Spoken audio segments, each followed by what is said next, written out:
Hey everybody, good afternoon. So, a lot of people have been doing the reviews lately on the Starlight Coke. What are your thoughts? Have you guys tried it? I tried it. And I cannot say I liked it a whole lot. I don't know what space tastes like, but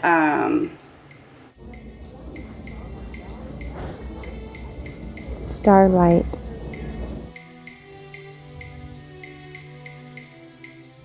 Now, although I don't know what space tastes like, I do know what bullshit tastes like.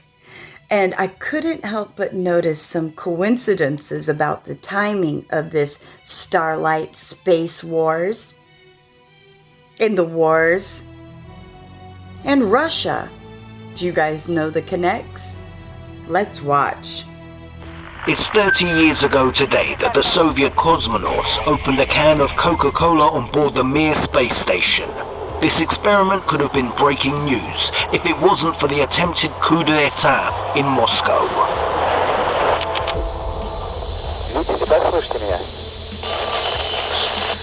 When they showed him drinking this Coke in space, I was excited. I didn't believe it would happen, because many things were started and very few were finished.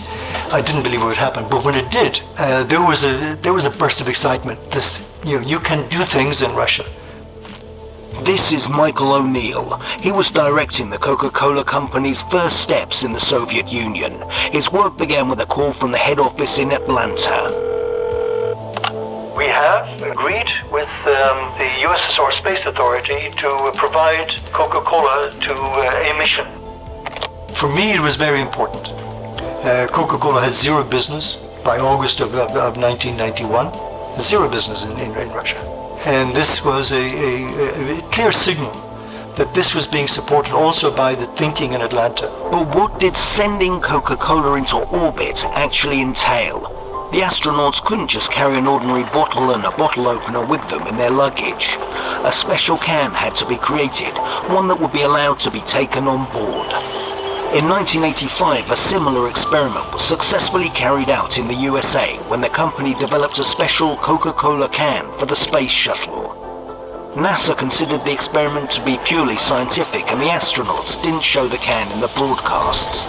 However, just one photograph was enough to make the headlines.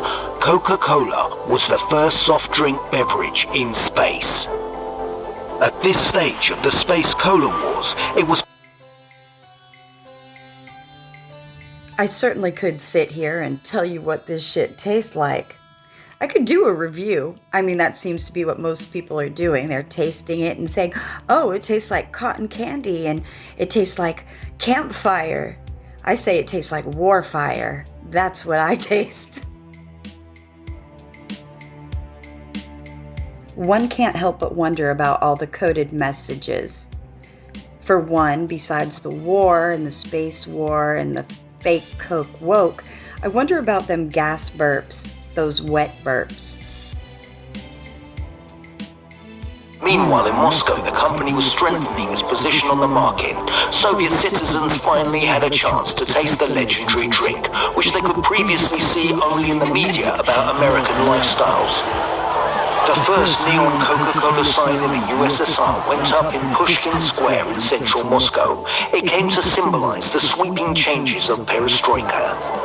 There was the younger generation who were saying, oh, Slava Bogu, we are on our way to a different future. It was a beacon of where the future was headed. Initially, however, the drink was available only to those who had the patience to join a huge queue to order at the first McDonald's restaurant.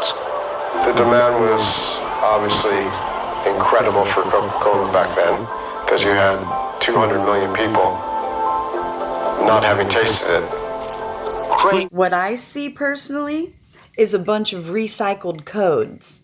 Yes, the MK Ultra Start Wars codes.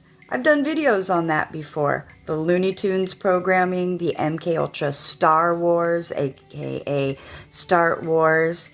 You guys who know masonry, and probably those of you who are initiates, you know what the fuck I'm talking about.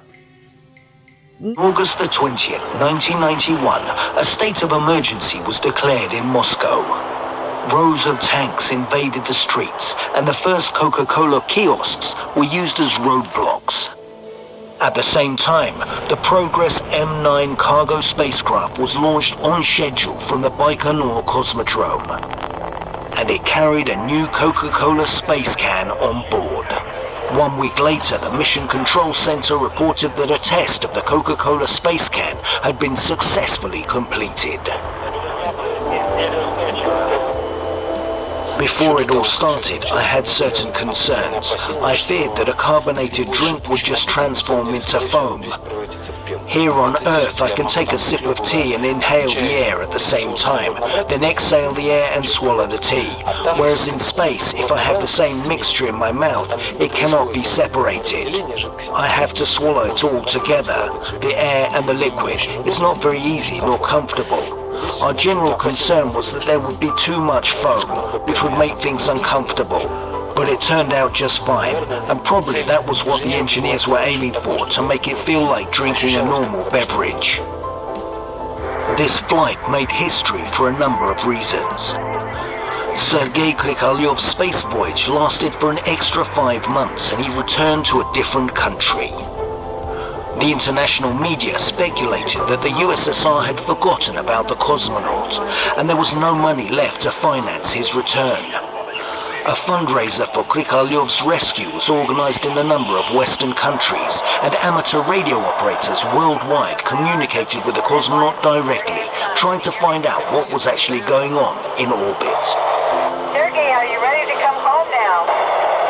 The Australian media said that you're so fragile after spending so much time in zero gravity that you won't be able to return, or you'd be flattened by the force of gravity. To which I responded, forget it, it's not true. There really were some myths, and some people continue to believe them.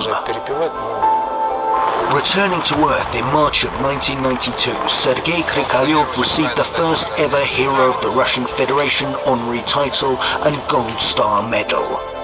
During his flight, hundreds of scientific experiments were completed. A 15-meter-long farm construction was installed, and crystal lattices were grown. And he was the first ever person to experience a special tasting in space. It was a small sip for man, yet a huge leap for the company. I think it also was If I read this, it says that on the ground, gases and liquids naturally separate in the digestive system because the lighter gases rise above the heavier, denser liquids. But in microgravity, this doesn't happen. When one burps in space, it is often called a wet burp, which means that some liquid is expelled. It's kind of like acid reflux. Ugh. Coca-Cola going all woke in its messaging to Americans, especially concerning Georgia's voting laws. Now there's a new nonprofit calling the company out for hypocrisy. Watch here. At Coke, we say we're woke. China is our labor supplier that drives our stock price even higher. So it goes on from there. The group is called Consumer Research, launching that campaign, pointing out that Coke has been silent on human rights abuses in China, even as it takes a far-left stance here at home. Vivek Ramaswamy is an entrepreneur and author of the forthcoming book, Woke Inc. It'll be out second week in August. And Vivek, welcome back here. I mean, listen, your entire book is about this concept. What do you make of the pushback now? Well, look, I think Coca-Cola, Bill, is among those companies that has mastered the art of blowing woke smoke, that is, using progressive values to cover up their actual business practices. It's a lot easier for them to talk about voting laws in Georgia than it is to reduce their own reliance on slave labor in China. It's a lot easier for them to teach their employees how to be less white than it is to reckon with their own role in fueling a nationwide epidemic of diabetes and obesity, by the way, in the black community that they profess to care so much about. And so when these CEOs wade into politics, Bill, they try to have it both ways. They want to force their values down our throats, but without democratic accountability. That's why I like what Consumer Research is doing, is they say you don't get to have it both ways. If you're going to... But hey, since we're talking about burps, why not talk about farts too? Let's read this.